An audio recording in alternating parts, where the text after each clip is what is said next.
do have a portion of the meeting always for an opportunity for citizens to speak on legislative items and city services that are not covered on the agenda.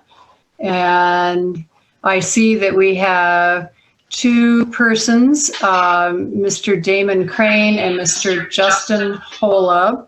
And I will share with you that this is an opportunity for you to make a comment. It's not necessarily for us to answer questions posed or involve in discussion at this point, but it's an opportunity for you to speak. Mr. Krane, if you could state your name and address, and if you represent a group, and then I'll set my timer for 3 minutes, up to 3 minutes. Thank you. Damon Krane, Hudson Avenue in Athens, just here representing myself tonight. I wanted to support and echo some sentiments expressed by members of council at last week's meeting regarding the University Estates TIF deal. We live in a city with a poverty rate that's 3 to 5 times higher than the national rate, where median household income and the rate of homeownership are both less than half their national levels, in a county which, according to the Robert Wood Johnson Foundation, has far and away the absolute worst housing problems in the entire state of Ohio, where, according to the Athens County Foundation, 38% of households are already paying more for housing than they can reasonably afford. Building more expensive homes doesn't help solve any of these problems, and publicly subsidizing the building of some of these homes only makes these problems worse. Because what we're really talking about here is simply helping affluent people buy nicer homes at public expense. At last week's meeting, City Planner Logue said that were it not for this deal, these homes would sell for $400,000.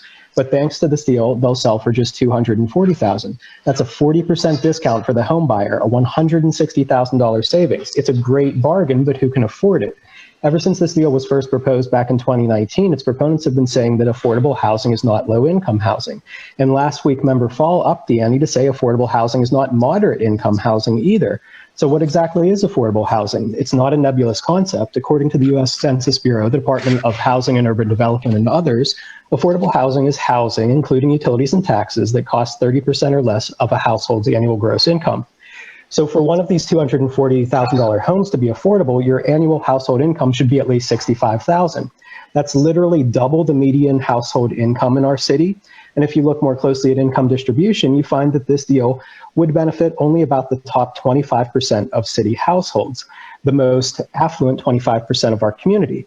That's who this 40% discount on housing is for. It's not a 40% discount on anybody's rent. It's not a 40% discount on a first-time down payment or first-time mortgage. It's not going to get anybody out of an overpriced rental and into a home of their own. It's not going to lower the housing costs of the nearly 40% of local households that are already paying more than 30% of their gross incomes on housing.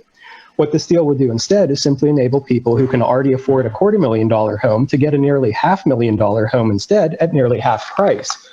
And make no mistake, this gift to our most affluent residents comes at public expense. A tax increment financing plan is literally a public subsidy. It trades away tax revenue. It's brokered by handsomely paid city administrators while they're working on the public dime.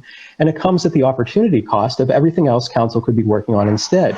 In all of these ways, this deal is a transfer of city resources and benefits from the struggling majority to the affluent minority.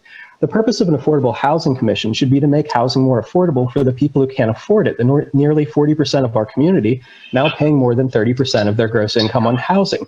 The purpose should not be to squander public resources on making luxury housing more affordable to people who can already afford decent housing.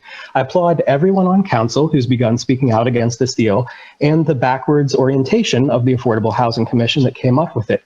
I urge you to take the next logical steps, vote to kill this deal, and work to create an affordable housing commission deserving of its name.